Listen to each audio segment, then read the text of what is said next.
Estou de volta com o Ver Mais. Muito obrigada por você estar conosco nessa tarde cinzenta de sexta-feira no sul do estado de Santa Catarina.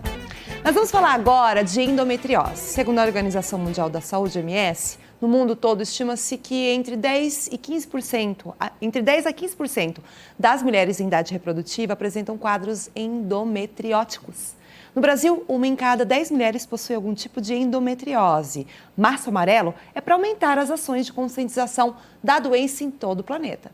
Eu recebo no estúdio a médica ginecologista, a doutora Beatriz Milanese. Boa tarde, seja bem-vinda ao Ver Mais. Boa tarde, eu que agradeço a oportunidade. Nós que agradecemos, doutora. Agora, qual a importância de se falar da endometriose? Então, você já falou de números, né? Se estima que 7 milhões de brasileiras têm endometriose. Nossa. E não existem 7 milhões de diagnósticos no Brasil. Então, a gente tem muita mulher ainda sem diagnóstico. Quando é que se desconfia? Quando ela sente dor, principalmente, né? São 5 dores relacionadas à doença, que é a cólica menstrual. Essa cólica começa desde mocinha, vai piorando com o passar da vida. Então, essas pacientes que têm cólica desde jovem, que vão parar no pronto-socorro, tomar remédio endovenoso, ou paciente que tomando pílula sente cólica, são pacientes que deve se acender a luzinha de alerta. Segunda dor é uma dor ao evacuar, que piora no período menstrual, dor ao urinar, que piora no período menstrual, dor pélvica, que é uma dor do umbigo para baixo, em qualquer época do mês, principalmente quando ovula, né? Essas pacientes sentem mais dor nesse período. É uma dor assim, embaixo do umbigo? Aqui, assim? Isso, dor embaixo do ventre, aqui dor não pélvica. É intestino, útero? Tem muita coisa ali, muita coisa pode doer. Vamos explicar diretamente aqui, né? Muita coisa pode doer ali, mas uma das características da endometriose é a dor do meio, que é uma dor no período fértil, embaixo do ventre, que dura 2 ou 3 dias. E ela volta a ter os sintomas de dor ao evacuar, dor para urinar, nesse período aí. Ela não está menstruada, mas ela está ovulando, né? Isso seria em paciente que ovula.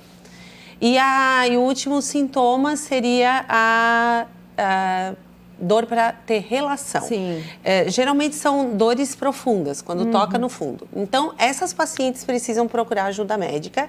E se o médico não desconfiou, ela deve mudar de opinião, ela deve procurar outro profissional para pedir outra opinião. O exame definitivo que diagnostica a doença é de imagem. Até um tempo atrás, não, se fazia diagnóstico só por cirurgia, hoje não.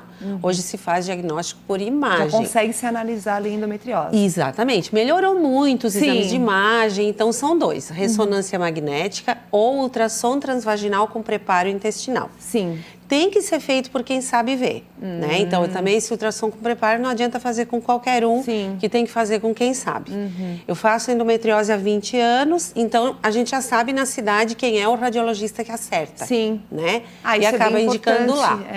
Bom, vamos imaginar a paciente que sente a dor, foi no médico, ele não desconfiou e ele pediu um ultrassom simples.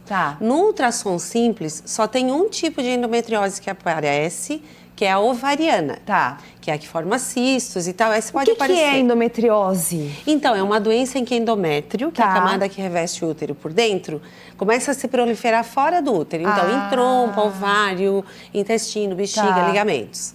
Esse local, o mais comum, ela tem na pelve, mas ela pode ter no restante do abdômen, pode ter no diafragma, pode ter em cicatriz de cirurgia, cesarianas, parto normal, porque é pedacinho desse endométrio que se implantou ali. Mas por que eu tive isso? Parece que tem um fator genético e imunológico envolvido nisso. Essas pacientes têm uma tendência genética a não reconhecer que esse fragmento de endométrio não deveria estar ali.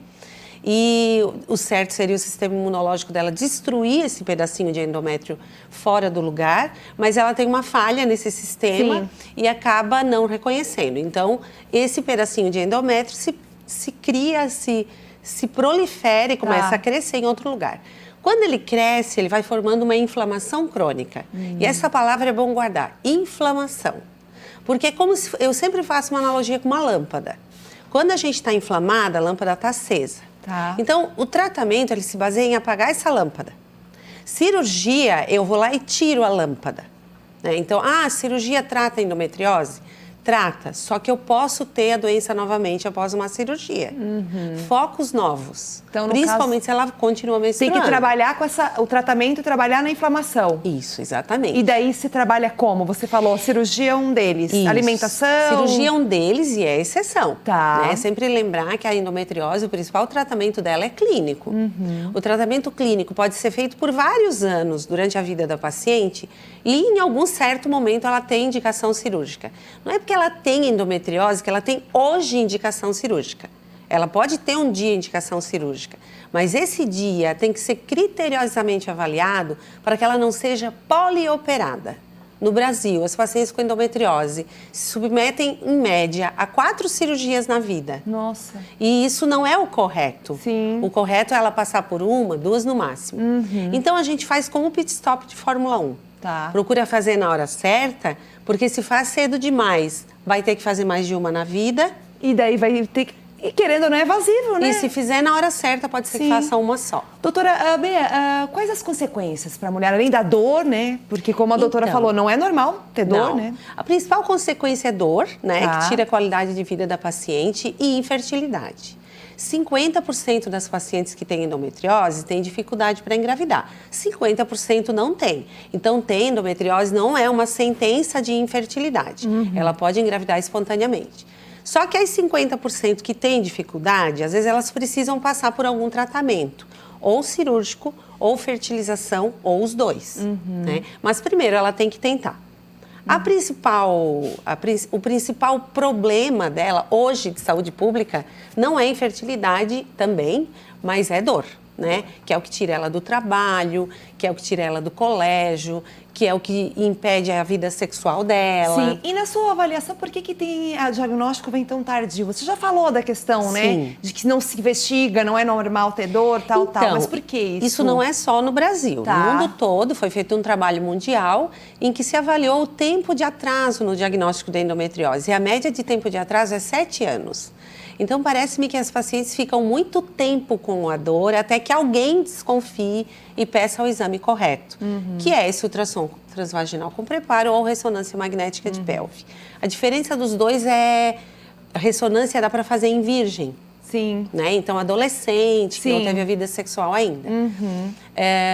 Mas não existe uma superioridade de um exame para outro. sim. Mas o principal é desconfiar. Desconfiar. Procurar uma outra opinião que a doutora deixou aqui bem clara. Em outra oportunidade, a doutora tinha falado aqui no Ver Mais sobre isso e eu achei muito importante, gente. Isso é muito importante, porque é algo que eu tenho visto em muitas amigas e alguns problemas graves. Quando que a endometriose é grave? Então, ela é classificada, né, em graus, né? O grave é quando os nódulos são maiores e pegam órgãos importantes. E por pode exemplo. acontecer o quê, assim, por exemplo?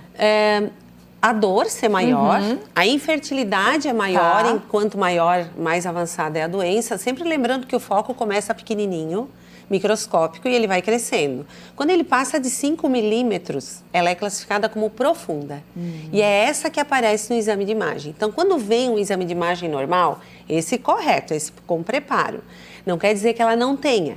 Existe um tipo de endometriose, que é a peritoneal, que não aparece em exame de imagem. Entendi. Então, mesmo não aparecendo, essa paciente precisa ser acompanhada. Mas vamos supor, veio normal, Tá. ela tem sintoma, ela vai ser tratada como ter Sim. endometriose, né? Porque se desconfiou Sim, da sim. doença e se faz um diagnóstico clínico. E aí, doutora, aí tem que ficar acompanhando e fazer o tratamento. Isso. Acontece Sim. muito de chegar no meu consultório paciente com endometriose profunda, que é essas que têm lesão maior, apavoradas, Tá. né? Ou se culpando porque não procurou antes, ou enfim. Não tem como saber há quanto tempo ela Sim, está ali, sim. né? Não tem como saber pelo tamanho do nódulo quanto ele vai crescer nos próximos Sim, meses sim, ou doutora. anos. Então a gente vai acompanhando Acompanhar. e segue critérios para Sim. indicar a cirurgia. Não são todas que vão ser Ai, acabou o tempo. operadas. Ai, dava pra ficar um monte, gente. Acabou e acabou muito. Doutora Beatriz, obrigada. Volte Nada, sempre, eu que tá? agradeço. É sempre importante divulgação, Tá. né? A gente que trata dessa especialidade, eu faço praticamente só consultório Sim. de endometriose e há muitos anos, e eu vejo assim como tem aparecido cada vez mais. Então, eu acho que essas 7 Importante. milhões de mulheres vão acabar sendo assistidas.